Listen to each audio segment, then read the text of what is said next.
안녕하세요. 저는 노후에 효도 사기당할 뻔해 자식들을 등지게 된 사람입니다. 이미 효도 사기라는 그 단어 자체가 얼마나 속이 상하는 사건입니까? 자녀를 둔 부모들은 상상만 해도 속이 썩어 문드러지는 일이라 동감할 수 있을 거라 생각해요. 저도 최소한 남 부끄러운 짓은 안 하고 살았기에 자식들이랑 같이 백년해로하며 다복하게만 살 줄 알았어요. 자식들 시집 장가 보내고 손주들 한 번씩 보면서 그리 평범한 삶을 살 줄 알았단 말입니다. 제가 전생에 무슨 큰 죄를 지었길래 자식과 갈등이 생겼는지 모르겠어요. 차라리 남편한테 배신을 당한 거라면 이보다 덜 아플까요? 저를 낳아준 부모님에게 버림을 받는 것이 상대적으로 더 나았을까요? 제 뼈와 살을 깎아서 정말 소중하게 키운 자식들입니다. 적어도 살아생전 제 손으로 자식들을 놓아야 되는 날이 올 줄은 몰랐는데 지금도 우리 아들, 딸이 보고 싶어서 힘들 때가 있어요. 부모로서 제가 내린 결정이 맞는 길인지도 모르겠습니다. 그냥 다 모르겠어요. 저랑 남편을 위해서라면 제 마음속의 그리움을 떨쳐내야 하는데 그게 잘 안 되네요. 그래도 내 자식들이니까 죽기 직전에는 얼굴 한번 보는 게 좋을는지 제 이야기 한번 들어봐 주세요. 제게는 인생 최대로 멋진 남편이 있습니다. 남편은 젊은 시절 이팔 청춘을 아끼지 않고 열혈하게 살아온 사람이에요. 남편은 외벽 청소 업체에서 일을 하는 사람이었는데 아르바이트로 시작해서 정규직으로 전환이 된 경우였고 그곳에서 일을 오랫동안 지속해 많은 돈을 벌었습니다. 다 아시다시피 외벽 창문 청소는 고층 빌딩도 오르내려야 하는 위험한 일이지 않습니까? 그런데도 그만큼 페이도 셌기 때문에 젊은 사람들도 많이 한다고 하더라고요. 남편도 성인이 되자마자 시작을 해서 돈을 차곡차곡 모아 30살이 된 해에는 6억을 모았다고 했습니다. 그렇게 모으는 것도 참 힘든 일이잖아요. 남편이 허리띠 졸라매며 돈 모으는 데만 집중하고 살았다고 했고 그 때문에 청춘이라면 누구나 즐겼을 애인이나 친구는 한 명도 없다고 했어요. 저와 남편은 평소 겹칠 만한 동선이 없어서 인연이 만들어지기 어려운 사이였는데요. 그런 제가 남편을 만날 수 있었던 건 남편이 일하는 업체 상사의 친구가 우리 아빠랑 아는 사이였기 때문이었어요. 업체 상사님이 남편을 평소 좋게 봤는데 젊은 사람이 젊은 세월 아깝게 일만 한다고 많이 잔소리를 했었다네요. 그래서 애인 좀 사귀라고 소개해준 사람이 바로 저였습니다. 일이랑 돈 모으는 것 말고는 관심도 없었던 남편은 나이가 30살 되니까 주위 동료들이 결혼을 하는 걸 보고 자기도 결혼을 위해 돈을 모아왔다는 걸 뒤늦게 자각을 했다고 해요. 결혼을 위해 돈을 모으고 있었는데 정작 여자는 없는 희한한 상황이었던 거죠. 뒤늦게라도 그걸 깨달은 남편은 소개팅에 흔쾌히 참석을 했고 저와 참 인연이 되었습니다. 연인이 되고 보니 남편이 어떤 사람인지 좀 더 깊은 내막을 확인할 수 있었는데요. 실제로 남편은 주머니 사정이 넉넉했던 것과 달리 단가 저렴한 옥탑방에 살고 있었고 전기세 가스비를 철저하게 아꼈습니다. 그리고 옷도 한참 예쁠 나이에 입을 만한 옷이 아닌 작업에 용이한 꾸질꾸질한 옷밖에 없었어요. 그래도 이상하게 저는 그게 참 좋았습니다. 서로 잘 맞는다는 게 이렇게 서로의 인생을 그대로 인정해주는 것이 아닌가 싶어요. 저희는 그렇게 서로 존중하며 만나서 결혼까지 하게 된 사이예요. 제가 남편의 첫사랑입니다. TV나 드라마를 보면 청년, 중년, 장년 할 것 없이 남녀 짝을 이루는 연애 프로그램이 종종 방영을 하잖아요. 저는 두어 번 남자를 만나봤고 남편이 첫 번째 남자는 아니었는데 남편은 제가 첫사랑이다 보니 이혼하지 않는 이상 다른 여자를 못 접해보지 않습니까?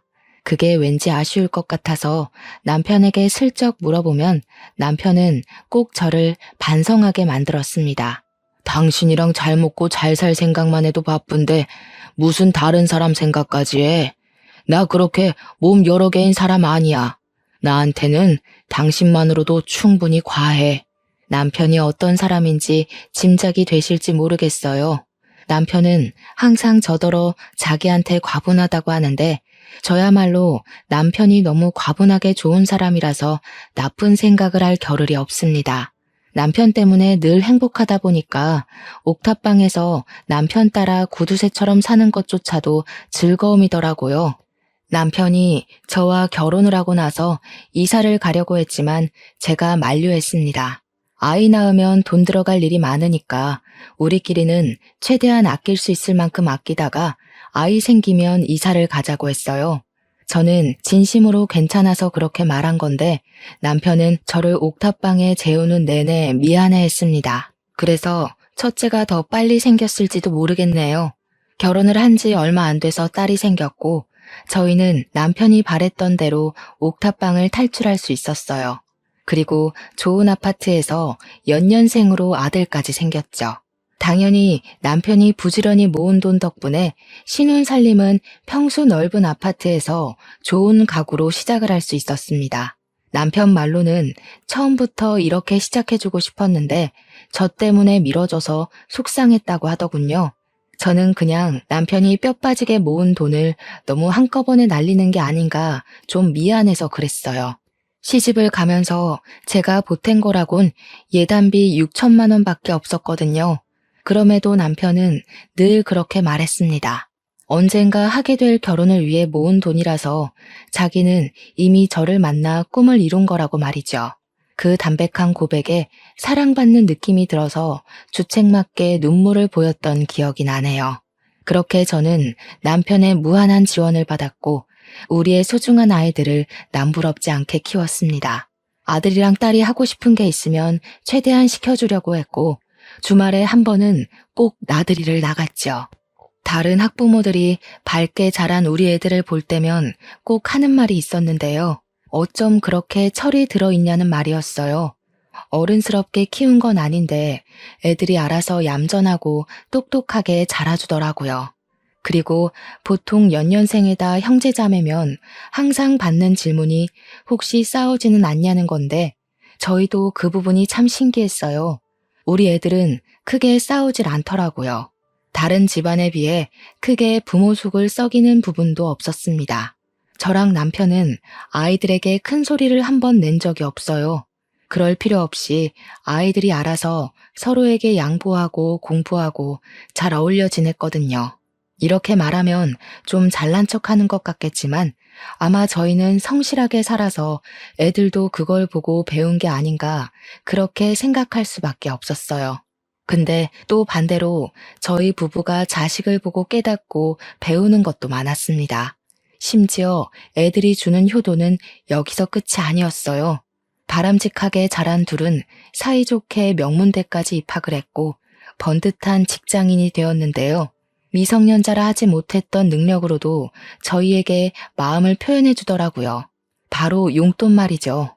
아들이랑 딸이 첫 월급을 받고 우리에게 그 금액을 고스란히 건네준 적이 있었어요. 신이 나서 월급을 내미는 애들을 보면서 저희는 수고 많았다고 다독여주기보단 급하게 손사래를 쳤습니다.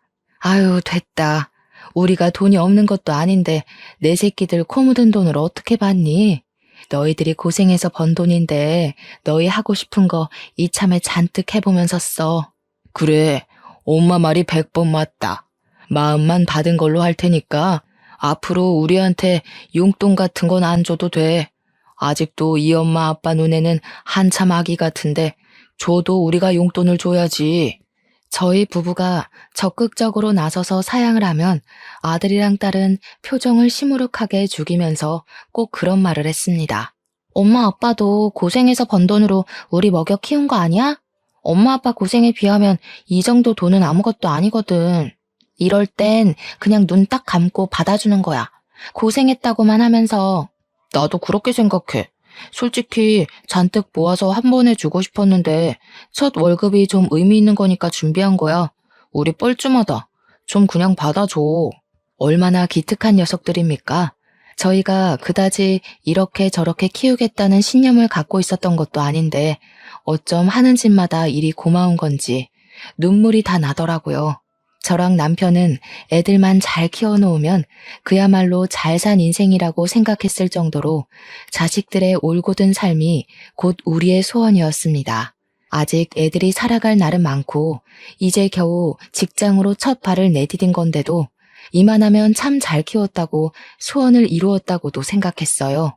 애들한테 그렇게 말하기도 했고요. 그랬던 저희 가족이 결국 서로 등을 돌리고 죽기 전까지 얼굴을 볼까 말까 할 사이가 될 줄 누가 알았겠습니까? 이렇게 효자 효녀였던 애들이 낯설게 돌변할 줄은 정말 상상도 못했어요.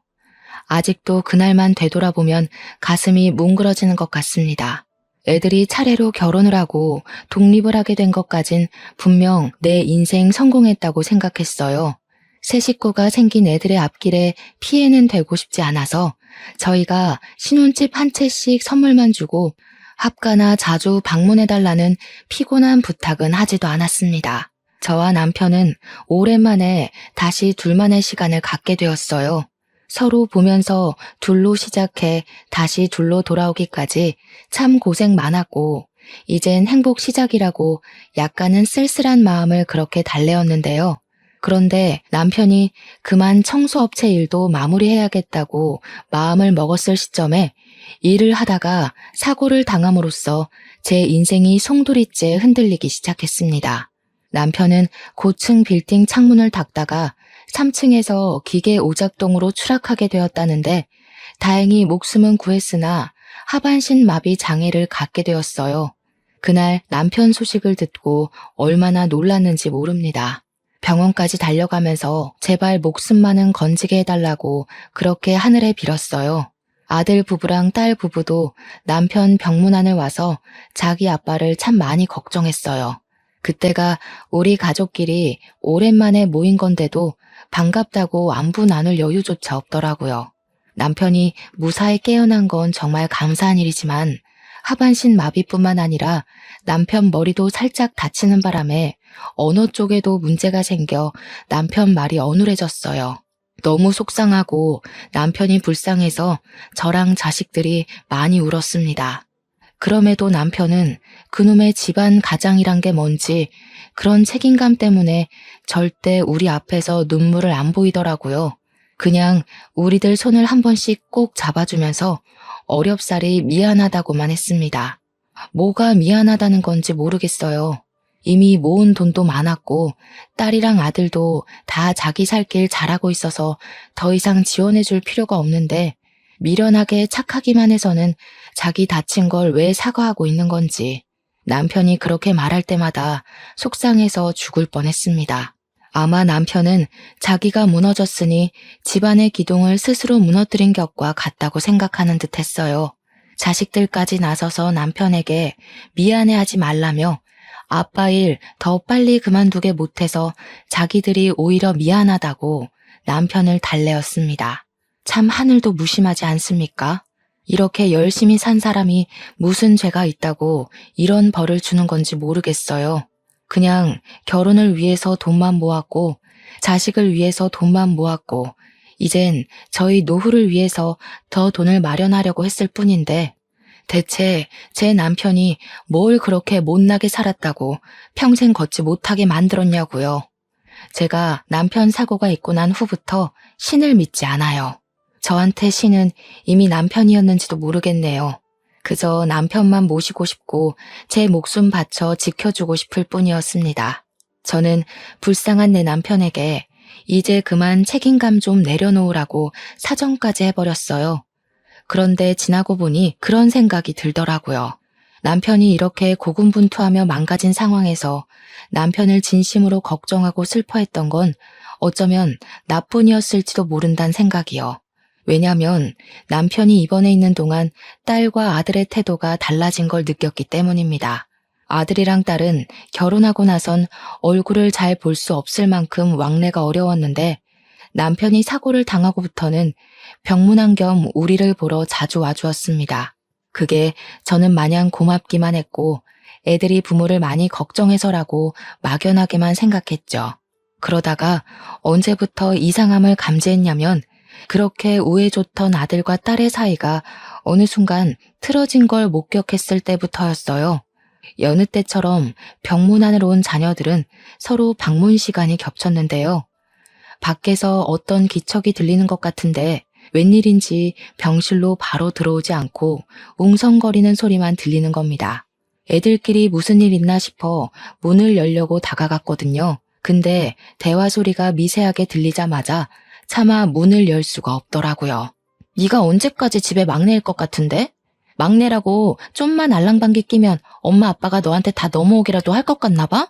아직도 네가 엄마 아빠 눈엔 갓난아기인 줄 아냐? 욕심 부리는 거 다 티나거든? 그러는 누나야말로 갑자기 자주 오는 이유 다 티나. 누가 봐도 딴 맘 있어서 그런 거 아니야? 엄마 아빠가 장녀 하니까 혹시나 콩고물 좀 더 떨어지진 않을까 쇼하는 거잖아. 매형은 이런 여자 매일 보고 사느라 얼마나 숨이 막힐까? 네가 할 소린 아니지 않아? 올케야말로 참 불쌍해. 자기밖에 모르는 이기적인 새끼 만나서 매사에 언제 바람 피울지 전전긍긍하며 살아야 되잖아. 올케는 모르나? 네가 결혼 전에 이 여자 저 여자 양다리 걸친 전적 있다는 거? 그 순간 아들이 약간 언성을 높이면서 딸한테 쌍욕을 섞었고 뭔가 손찌검이 오갈지도 모를 만큼 분위기가 험악해졌음을 느꼈습니다. 그제야 저는 문을 활짝 열었어요.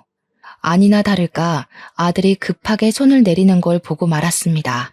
아들이랑 딸은 저를 보자마자 당황해서 대화를 바로 중단했고 제게 간결한 안부만 물으며 서로 얼굴도 안 보고 병실 안으로 들어갔어요.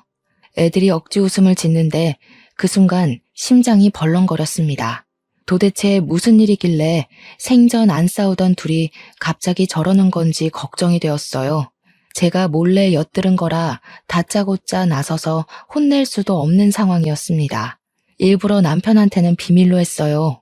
괜히 아픈 사람까지 걱정하게 만들기 싫었습니다. 그리곤 제가 슬쩍 애들한테 요즘 뭐 문제 없냐고 떠보았는데요. 애들은 그저 별일 없다고 똑같이 둘러대기만 하더군요. 찝찝하긴 했지만 그냥 그렇게 알고 넘겨야 했습니다. 생각해보니 남매끼리 싸울 수도 있는 건데 제가 너무 예민하게 반응했다고 생각했어요. 간병 생활을 하다 보니 더 이상 병원에서 해줄 치료는 다 끝이 났고 남편에게 재활치료만 필요하던 상황에서 이젠 집 문제가 저희 걱정으로 다가왔는데요. 앞으로도 우리 둘만 쭉 살 텐데 굳이 큰 집이 필요한가 싶은 생각을 저와 남편이 똑같이 했습니다. 게다가 당시 저희 아파트가 미로식으로 되어 있어서 남편이 휠체어를 타고 다니기엔 동선이 불편하기도 했어요. 그래서 제가 먼저 집을 내놓을까 하고 의논을 했는데 남편이 다른 제안을 하더라고요. 그러지 말고 이 집을 애들한테 증여해 주는 건 어때? 우리 지금 있는 돈으로도 충분히 평수 적은 아파트 구할 수 있잖아. 이왕이면 애들한테 재산 하나 크게 남겨주면 좋을 것 같아서.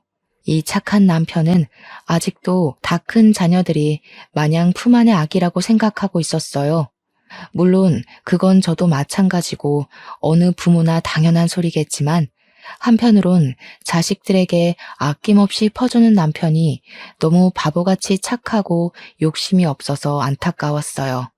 애들 시집장가 다 보냈으면 좀 자기한테 투자를 할 필요도 있는데 너무 돈만 벌어와서 그런지 남편이 스스로를 잘 못 챙기는 것 같더라고요. 물론 자녀들도 그런 남편의 심성을 잘 알아서 우리에게 더 잘하기도 했어요. 어쨌든 남편이 제안한 뜻이나 남편의 마음가짐이 어떤지 다 이해하고 잘 알겠는데 제게는 바로 수긍할 수 없는 고민이 하나 있었어요. 바로 아들과 딸의 사이가 안 좋아 보였다는 겁니다. 한 집에서 두 식구가 살 수는 없는 일이니 어느 한쪽에만 집을 줘야 하는데 그럼 안 좋은 사이가 더 틀어질 것 같았거든요. 그래서 제가 그때 처음으로 아들과 딸의 원인 모를 갈등을 남편에게 처음 고백했어요. 남편이 듣더니 꽤 표정이 굳어지더라고요. 생각이 많은 듯한 얼굴이었습니다. 그리고 며칠간 홀로 별말 없이 고민만 했던 남편이 끝내 의견을 냈는데요. 우리랑 같이 살겠다고 하는 자식한테 집을 증여하는 게 좋겠다. 애들한테 전화해서 집 주는 조건으로 우리랑 같이 살 수 있겠는지 물어봐. 자식들에게 피해주기 싫다고 끝까지 분가를 고집하던 남편이었는데 그런 결정을 내린 것에 의외성을 느꼈습니다. 아무래도 남편에게 어떤 확고한 생각이 있는 듯해 보여 군말 없이 남편 의사를 따랐어요. 남편은 자녀들에게 전화를 해보라고 했고 제안 내용은 조금 독특했습니다. 합가가 조건인 건 알았지만 아들한테는 누나에게 이 집을 주겠다. 딸한테는 동생에게 이 집을 주겠다. 그렇게 달리 말하라고 한 것이 당황스러웠어요. 그래도 일단 남편이 시키는 대로 애들한테 전화를 해서 똑같이 알렸습니다. 충격적이게도 둘의 반응이 달랐습니다. 그날은 서운함을 표출하긴 했지만 알겠다고 수긍한 아들과 달리 늘 선량했던 딸이 처음으로 우리에게 목청을 높인 날이었어요. 왜 맨날 나만 양보해야 돼? 진짜 재수없는 거 알아? 엄마 아빠는 항상 동생 편이었어. 좋은 건 다 동생 먼저고 나는 한 살 많다는 이유로 늘 걔보다 덜 가졌어야 했다고. 너 결혼할 때 예단비로 아빠가 5억 챙겨줬잖아. 신혼집도 해주고. 아들 장가 갈 때는 결혼에 돈 왕창 써버리느라 겨우 2억밖에 못 챙겨줬어. 아무리 서운해도 그런 소린 하면 안 되지. 5억? 그게 아파트랑 같아? 그 아파트 단가 오르면 내가 더 손해잖아. 아파트 단가 오를 때마다 나한테 돈 더 줄 거야? 그런 것도 아니면서 어떻게든 아들한테만 이익 챙겨주려고 하는 거 진짜 지긋지긋하다. 내가 자식이긴 해? 말만 우리 장녀 하면 뭐해? 장녀가 밥 먹여줘? 이럴 거면 나 왜 낳았어?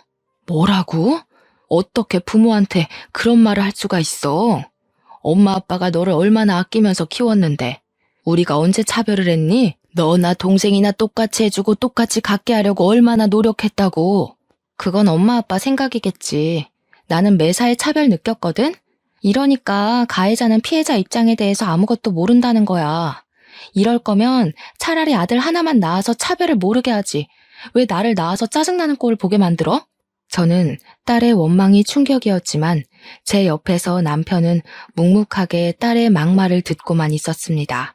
다신 연락하지 말라고 꼴 보기 싫다고 하던 딸은 자기가 줬던 용돈까지 내놓으라고 했어요.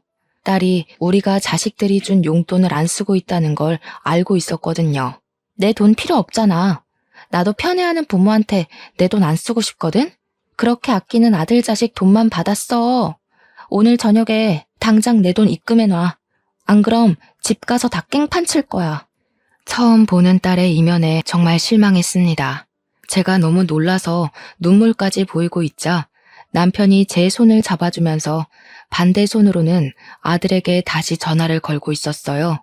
아들한테 이 집을 증여하게 되었다고 전달을 했습니다. 그의 아들은 목소리가 들떠 있으면서도 침착하게 대응했어요.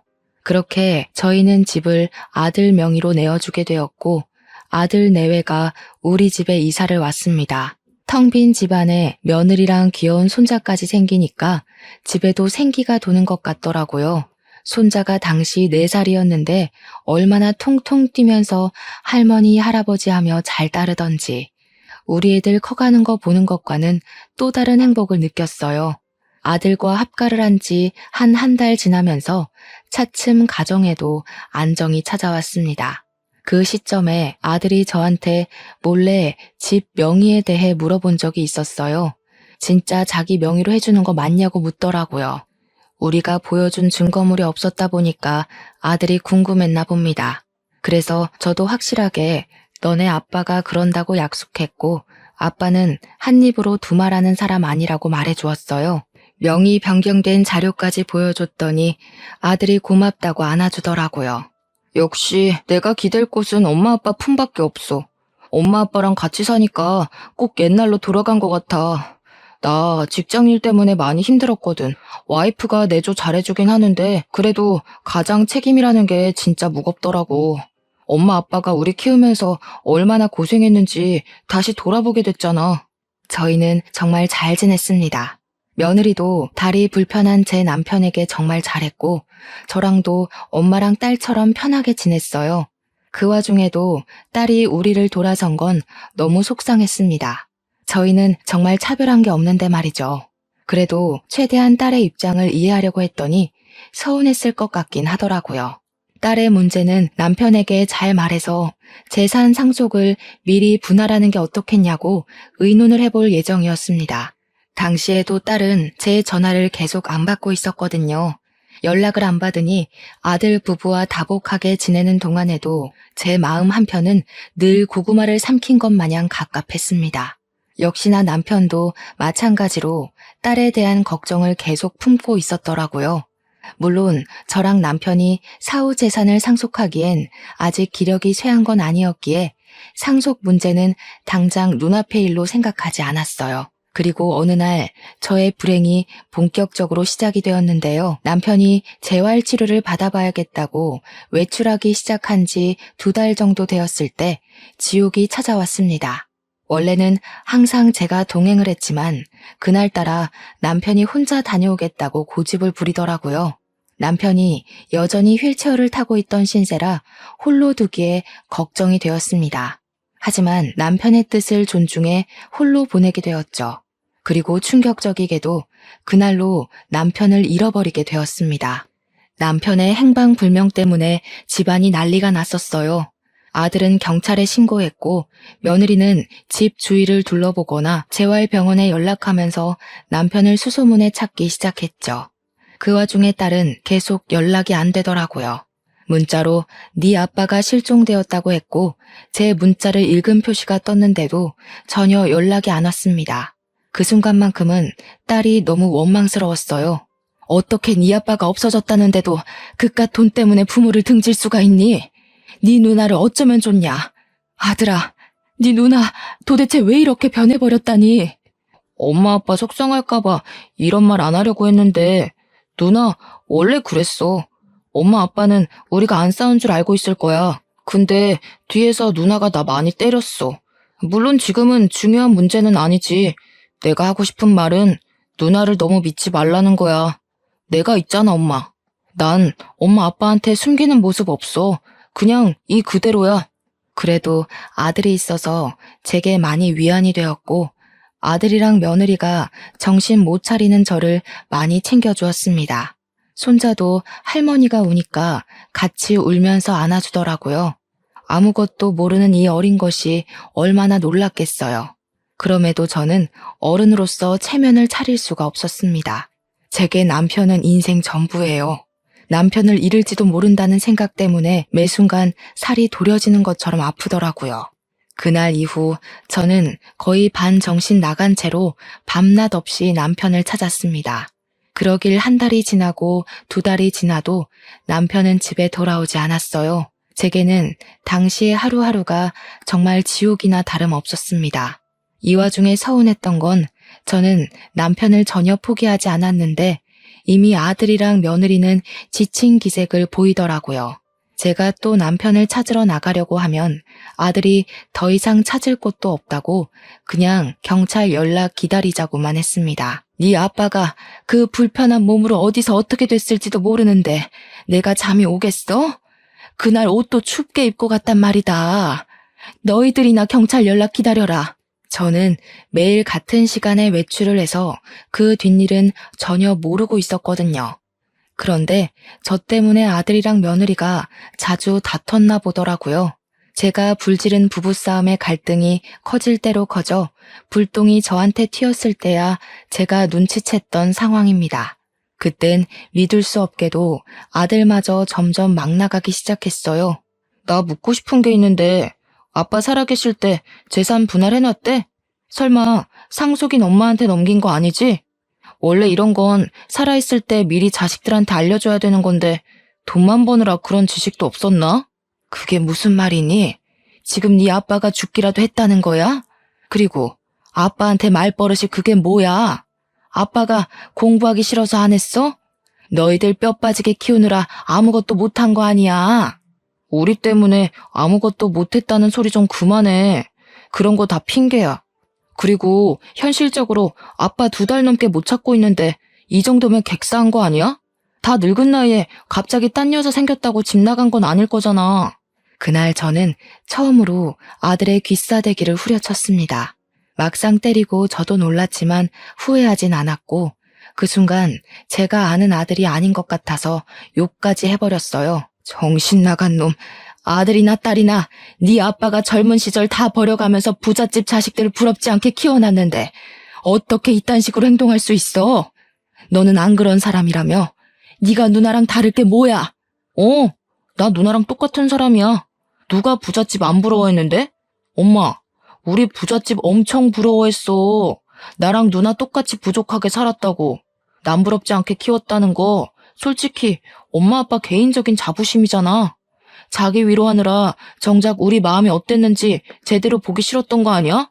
저는 참지 못하고 아들의 얼굴에 한 번 더 손을 대려고 했습니다. 그 순간 며느리가 소리를 빽 지르면서 그만하라고 저를 밀어냈어요. 부모가 돼서 어떻게 자식한테 손찌검을 할 수가 있어요? 어머님 아들이기 전에 제 남편이에요. 저도 함부로 안 하는 남편을 어머님이 무슨 자격으로 손대시는 건데요? 노인네 냄새나는 집에서 두 분 모시고 사느라 제가 얼마나 스트레스 받는지 아세요? 남편 때문에 참고 있었는데 남편은 건들면 안 되죠. 며느리의 발언 또한 제 머리를 강하게 내려치는 발언들이었어요. 그때 제가 며느리에게 밀려 싱크대 선반에 허리를 부딪히고 주저앉았는데도 며느리가 제 상태는 묻지도 않고 자기 남편만 챙기더라고요. 그러자 며느리 덕분에 쓸데없이 힘을 얻은 아들은 그저 저를 꼴보기 싫다며 그냥 남편 찾아가라고 부추기기 시작했는데요. 아빠도 없는 집에 있을 이유 뭐 있겠어. 우리도 돈 주는 아빠나 아버 떨어졌던 거지. 쥐뿔도 없는 엄마 모시고 살 생각 추호도 없거든? 아빠 안 나타날 것 같은데 더 이상 우리까지 피말리게 하지 말고 나가. 가서 죽고 못 사는 아빠 혼자 찾으라고. 아니다. 엄마도 아빠 따라서 그냥 사라져버리든가. 저는 그대로 아들 힘에 질질 끌려 집 밖으로 쫓겨났습니다. 신발도 못 신고 맨발로 복도 밖에 내쳐졌어요. 급하게 문을 두들겼지만 아들이 문을 열어주지 않더라고요. 어쩌다가 저랑 남편 신세가 이렇게 찬밥이 되어버렸는지 서럽기만 했습니다. 저희는 그저 살면서 자식들 생각만 하며 그 많은 세월을 견뎌왔는데 자식들 크는 거 보면서 피로하고 힘들어도 행복하게 살아왔는데 그게 왜 이런 결과를 낳았는지 모르겠더라고요. 저도 저지만 삶의 반평생을 가족만을 위해 살아온 남편이 너무 불쌍했어요. 대체 남편은 어디로 간 걸까요? 집 밖으로 쫓겨난 저는 복도만 전전하며 아들이 출퇴근할 때마다 집으로 들어가려고 사정했지만 아들이 결국 경비실까지 신고를 해버리는 바람에 1층으로 끌려 내려와 버렸습니다. 저는 그렇게 아파트 주위를 떠나지도 못하고 아파트 입구 밖에서 망연자실한 채 쭈그려 앉아 있었어요. 몇 길을 굶은 바람에 노숙자가 되어서 정신을 잃었던 것 같습니다. 남편도 없는데 그냥 이대로 차가운 길바닥에서 동상으로 죽거나 굶어서 세상을 뜨길 바랐어요. 제가 살아야 되는 이유들을 다 잃어버렸으니 살고 싶지 않았습니다. 그렇게 언제인지 모르게 눈을 감았는데 다시 떠보니까 병원이더라고요. 그리고 그때 제 옆을 지키고 있는 남편을 발견했습니다. 저는 기력 없는 몸을 일으켜 꿈인지 아닌지 분간하기 위해 남편을 한참 바라봤고 남편이 제 이름을 불러줬을 때야 울음을 터뜨리면서 남편을 부둥켜 안았어요. 도대체 어떻게 된 거야? 나 두고 어딜 갔다 온 거냐고. 내가 그동안 무슨 짓을 당했는데 당신 없어서 얼마나 힘들었는데 당신 없으면 나도 못 사는 거 알면서 대체 말도 없이 어딜 갔다 왔어? 남편에게 질문은 왕창했지만 정작 오열하느라 대답을 들을 정신은 없었습니다. 남편은 제가 진정할 때까지 다독여 주었어요. 다신 남편을 못 보는 줄 알고 얼마나 조마조마했는지 모릅니다. 남편을 안 보는 그 모든 시간 동안에도 저는 남편이 죽었다고 생각한 적이 단 한순간도 없었어요. 하지만 어쩌면 돌아오지 않을지도 모른다는 생각은 살짝 했던 것 같아요. 제가 차가운 길바닥에서 잠이 들기 전까지도요. 어쨌든 남편은 그 사이 발음이 이전보다 좀 많이 좋아져 있었습니다. 옛날에는 남편의 말을 2번 정도 들어야 했는데 이젠 제법 소통이 빨리빨리 가능했어요. 그 모습을 보고 저는 더 반가워서 그간 서러웠던 일들을 남편한테 전부 토로했습니다. 남편은 저를 한참 달래주며 미안하다고 사과했어요. 제가 차차 진정이 되어갈 때쯤에 남편이 제대로 된 사정을 얘기해 주었는데요. 남편의 입에서 가히 충격적인 발언이 나오기 시작했습니다. 아들만큼은 잃고 싶지 않았는데 결국 남매끼리 이런 것까지 빼닮았구나. 나 일부러 실종된 척했어. 아들이 당신을 버리나 안 버리나 시험해 본 거야. 그 뒤로 남편이 쭉 설명해 주길 딸이 망가졌던 것처럼 아들이라고 안 그럴 거란 확신이 없었다고 합니다. 제가 지난날에 아들이랑 딸이 사이 안 좋다고 말했었는데 남편이 그 소리를 듣고 자식들이 자기의 사후 재산을 욕심내고 있을 수 있겠다는 생각을 넘겨 짚었다고 하더라고요. 그래서 집을 증여해 주기로 속이면서 시험을 해보고 싶었대요. 그러니까 사실 명의를 이전했다고 한 건 다 거짓말이었다고 하는 겁니다. 부동산 계약서에 적힌 명의도 아들을 낳기 위한 낚시용이었으니 가짜라네요. 남편은 자식들에게 미끼를 던지면서도 제발 자식들이 낚이지 말길 바랬다고 했어요. 그러나 실망스럽게도 남매 둘이 똑같이 돈에 눈이 멀어 있는 걸 확인했고 낳아주고 키워준 부모보다 돈을 노리는 하이에나들일 뿐이었다는 걸 느꼈다고 했습니다. 남편은 아들이 혼자 있는 저를 어쩌면 내다버릴 수도 있겠다고 최악의 상황까지 예측을 했었는데 그 예측이 들어맞자 남편도 많이 힘들었다고 합니다. 그러면서 저한테 다시 한번 미안하다고 했어요. 딸이랑 아들을 혼내주고 다그칠 생각이었지 제게 피해를 주고 싶진 않았는데 이게 보통 문제가 아니라서 차마 저한테 숨겨야 했다고 했습니다. 그런 거 다 상관없었어요. 저는 남편만 제 곁에 있으면 된다는 걸 알게 된 시간이었고 남편이 다시 돌아왔으니 다른 문제는 다 용서할 수 있었습니다. 다시 돌아온 남편은 심지가 단단하게 굳어있는 상태였습니다. 이미 자식들을 버리기로 결정을 했다고 하더라고요. 저더러 자식을 버릴 수 있겠냐고 동의를 구하기도 했습니다. 그 어떤 고백과 질문보다 남편이 물은 그 제안이 세상에서 가장 괴롭고 슬펐어요. 대답을 하기까지 자식들을 키워온 지난날의 축복들이 머릿속에 자꾸 맴돌아서 쉽사리 입술이 떨어지지 않았어요. 그럼에도 남편은 자식들에게 돌아가지 않겠다고 자식들이 가진 부모의 자원을 다 앗을 거라고 단호하기만 했습니다. 그렇게 말하는 남편의 말씨는 시릴 만큼 차가웠지만 눈은 저랑 똑같이 서글프게 잠겨 있더라고요.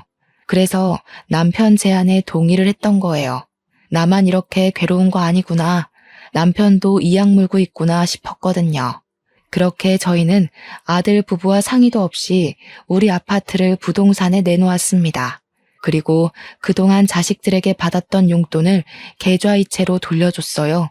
당연히 딸에게 줬던 남편의 명의의 신혼집도 철수를 시켜버렸고요. 딸에게 집을 사줄 때는 혹시 모를 이혼으로 인한 재산 분할 때문에 남편이 자기 명의로 해놓겠다고 했었거든요. 그래서 딸도 남편 말에 동감해 그러기로 수긍했던 거고요. 그런데 남편이 자기로 명의를 해놓은 데에 진짜 이유가 따로 있었더라고요. 효도 사기 안 당하려고 그랬대요. 자식들이 하도 부모 재산만 홀랑 빼먹고 버리는 경우가 많아서 그걸 대비했다는 거 아니겠습니까? 자식에게 죽고 못 살아서 다 퍼주기만 하던 양반이었는데 어떻게 그런 대처를 했는지 신기해서 남편한테 물어봤더니 뭐라고 하는 줄 아십니까? 자식도 자식이지만 애초에 내 꿈 이뤄준 사람은 당신이잖아. 당신 없으면 내 꿈도 다 깨져. 난 내 꿈만 지키면 돼. 제가 자식 복은 없어도 남편 복은 있었나 봅니다. 저를 지키기 위해서 효도 사기만큼은 피할 생각이었던 남편의 마음을 알고 저는 더더욱 자식들에게 연연하지 않기로 마음먹었어요. 그래도 남편이 자식들에게 최대한 부모를 배신하지 않도록 기회는 줬더라고요. 겨우 돈 때문에 가족 사이가 분열나는 게 싫었던 남편은 자녀들의 효심이 돈으로 움직이는 가식이어도 좋으니 제발 부모는 배신하지 말라고 부모가 죽을 때까지 그 더러운 흑심을 모르게 하라고 기회를 준 거였어요. 그런데 이 철딱선이 없는 아들, 딸은 굴러들어온 복을 차버리고 욕심만 내다 보니 결국 가진 것마저 빼앗기게 된 겁니다. 심지어 남편이 살아있는 상황에도 둘이서 사후 재산 지분 가지고 싸웠잖아요. 부모 입장에서 아무리 사랑하는 자식들이지만 충분히 정 떨어질 만했다고 생각하지 않습니까? 아무튼 저희의 돌발 행동 때문에 아들 부부랑 딸 부부는 졸지에 집 없는 길거리 신세가 되고 말았어요. 그때부터 저한테 불티나게 전화가 오더라고요. 이제야 상황 파악을 한 건지 오는 문자만 봐도 둘 다 이미 죄인이더라고요. 잘못했다고, 우리가 생각이 짧았다면서 아빠 찾았냐는 걱정도 이제야 했고, 아빠랑 엄마랑 오랜만에 밥 먹으면서 얼굴 보고 얘기하고 싶다. 우리는 엄마 없으면 못 산다고 별의별 회유의 말을 보내는 거 아니겠습니까? 제가 일부러 전화를 안 받고 있다는 것도 눈치챘더라고요. 하루에 수도 없이 문자가 오는데 어떤 날은 그런 생각이 들더라고요. 제가 단호하게 결정 지어주지 않으면 이 녀석들이 한도 끝도 없이 부모의 손길을 기다리겠구나 하는 생각 말입니다. 그래서 아들, 딸에게 똑같이 답변을 한 통씩 해줬어요. 조건 없는 사랑이 부모의 사랑이라고 해도 그 진심을 함부로 누릴 권리는 너희에게 없다고. 기회를 못 알아보고 너희가 직접 선택한 어리석은 지옥길이니 편하게만 살려 하지 말고 평생 부모에게 저지른 불효를 기억하며 살라고 말이죠. 그리고 우리는 언제 어디서 어떻게 살다가 갔는지 모르게 너희와 절연을 할 거라고 전했습니다. 그래도 저희는 호적까진 정리하지 않았어요. 그렇다고 재산이 자식들에게 상속되게 내버려둘 건 아니었고 남편 뜻은 아마 사회에 기부를 할 생각인 것 같았습니다.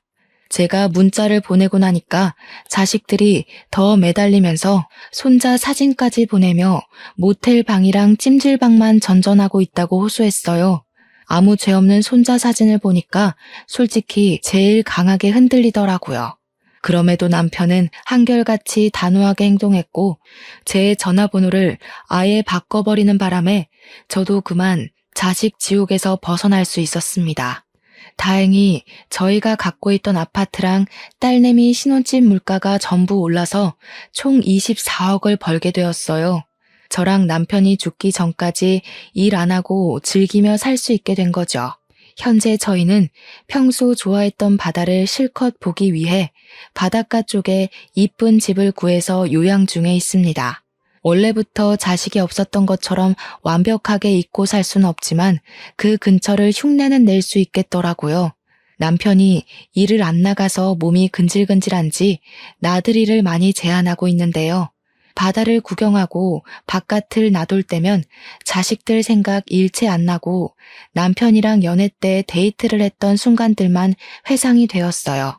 자식을 위해 살았고 자식밖에 없을 줄 알았던 인생이라 생각했는데 남편의 노력 덕분에 저는 또 새 삶의 기회를 얻은 것 같았습니다. 이젠 누군가를 위해 사는 것이 아닌 진정으로 저만의 인생을 누리며 남은 삶을 보낼까 합니다. 당연히 사랑하는 사람과 함께요. 결론은 자식에게 퇴짜 맞았다는 속상한 이야기였지만 드넓은 세상에 다양한 사정이 있는 건 당연한 거라고 봐주시면 좋겠어요. 세상에 정답인 개인사가 어디에 있겠습니까? 저도 청취자분들의 개인적인 삶을 존중하고 응원합니다. 이걸 해피엔딩이라고 해야 할진 모르겠네요. 그래도 저는 아마 행복할 겁니다. 다들 주어진 시간에서 소중한 사람들과 좋은 일만 찾아 누리길 바래요. 감사합니다.